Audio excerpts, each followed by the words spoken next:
Hello everyone. So today topic of discussion is patient preparation before the sample collection. कहने का मतलब ये है कि अगर कोई पेशेंट लैब में अगर सैंपल देने आता है अपना, तो उसको क्या क्या प्रिकॉशन लेना है। क्योंकि क्या होता है कि कुछ टेस्ट जो होते हैं वो तो फास्टिंग कंडीशंस में होते हैं, और कुछ टेस्ट जो होते हैं वो खाने के बाद भी हम लोग कर सकते हैं, राइट। तो हम लोग आज देखेंगे कि कौन कौन से टेस्ट खाने के बाद भी कर सकते हैं और कौन कौन से टेस्ट भूखे पेट भी हम लोग कर सकते हैं। तो सबसे पहले देखेंगे कि वेल फेड स्टेट में हम लोग कौन कौन सा टेस्ट लगा सकते हैं।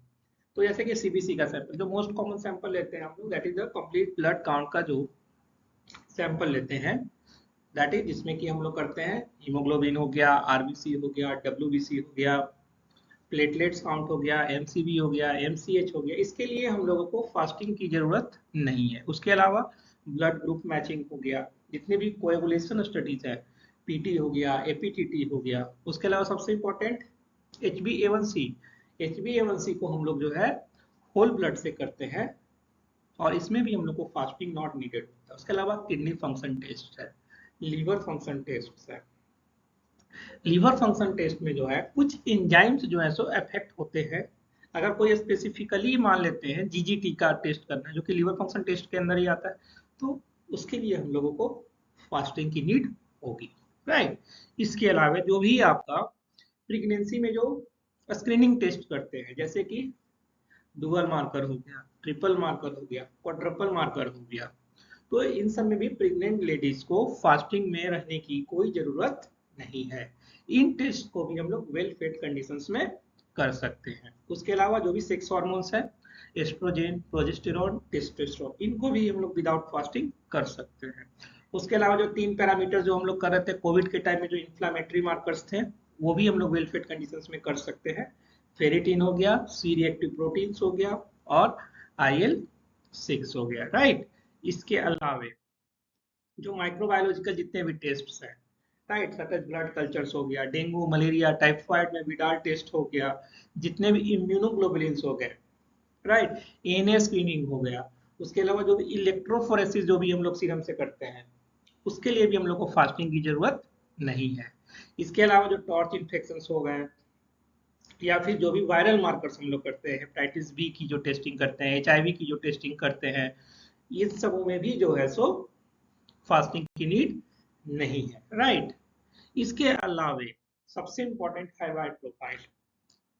थायराइड प्रोफाइल थोड़ा सा ट्रिकी है, नॉट सो ट्रिकी, थोड़ा सा ट्रिकी। ट्रिकी क्या है कि फास्टिंग स्टेट या फेड स्टेट किस में लेना है। अगर फास्टिंग मिल जाए तो बहुत अच्छा, कोई दिक्कत नहीं है। लेकिन अगर वेल फेड कंडीशन में भी पेशेंट आ गया तो हम लोग सैंपल कलेक्ट कर लेंगे। फास्टिंग में कब सैंपल नहीं लेंगे, ये सबसे इंपॉर्टेंट चीज है। मान लेते हैं कि कोई पेशेंट थायराइड की मेडिसिन ले रहा है या कोई भी मेडिकेशन ले रहा है।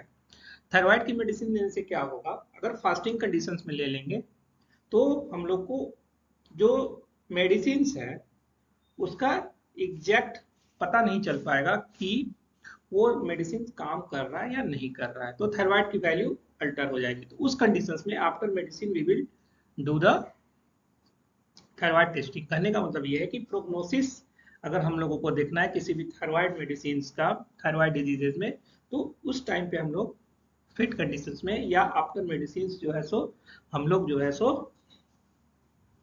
टेस्ट कराएंगे, राइट। अदरवाइज फास्टिंग मिल गया तो अच्छी बात है। In the emergency we can also do with the fed state, no issue in that, right. इसके बाद जो बच गया फास्टिंग में कौन कौन सा सैंपल लेते हैं, जो भी ग्लूकोज का सैंपल हो गया, सच एज ग्लूकोज का हो गया, फास्टिंग ग्लूकोज सैंपल हो गया, ग्लूकोज चैलेंज टेस्ट हो गया, ग्लूकोज टॉलरेंस टेस्ट हो गया, सारे के लिए हम लोग को फास्टिंग में सैंपल लेना। उसके अलावा लिपिड प्रोफाइल, लिपिड प्रोफाइल में थोड़ा सा ट्रिकी है। ट्रिकी क्या है कि जो टोटल कोलेस्ट्रॉल है या एलडीएल है या एचडीएल है, इनको जो है सो हम लोग वेल फेड स्टेट में भी कर सकते हैं। बट ट्राइग्लिसराइड्स, स्पेसिफिकली ट्राइग्लिसराइड्स जो है उसके लिए हम लोग को फास्टिंग कंडीशन चाहिए ही चाहिए, राइट। उसके अलावा होमोसिस्टीन हो गया, इंसुलिन फास्टिंग लेवल हो गया, जीजीटी हो गया, आयरन प्रोफाइल में आयरन और टीआईबीसी के लिए भी हम लोग को फास्टिंग कंडीशंस चाहिए। राइट। अब मैंने कहा कि लिपिड प्रोफाइल के लिए टीजी के लिए फास्टिंग क्यों चाहिए, क्यों, क्योंकि टीजी का लेवल जो है वो ब्लड में इंक्रीज कर जाता है आफ्टर मील। क्यों इंक्रीज करता है खाने के बाद, क्योंकि जो ट्राइग्लिसराइड्स होता है उसका ट्रांसपोर्टेशन होता है एडिपोज टिश्यू में through the blood stream, right. तो जब हम लोग उस टाइम कलेक्शन करेंगे सैंपल का ब्लड स्ट्रीम में तो टीजी का लेवल जो है सो बढ़ा हुआ मिलेगा। इसीलिए खाने के बाद जो है सो टीजी का टेस्टिंग हम लोग नहीं करते हैं। हम लोग कोशिश करते हैं कि ओवरनाइट फास्टिंग के बाद ही जो है सो सैंपल का कलेक्शन करें फॉर लिपिड प्रोफाइल, राइट।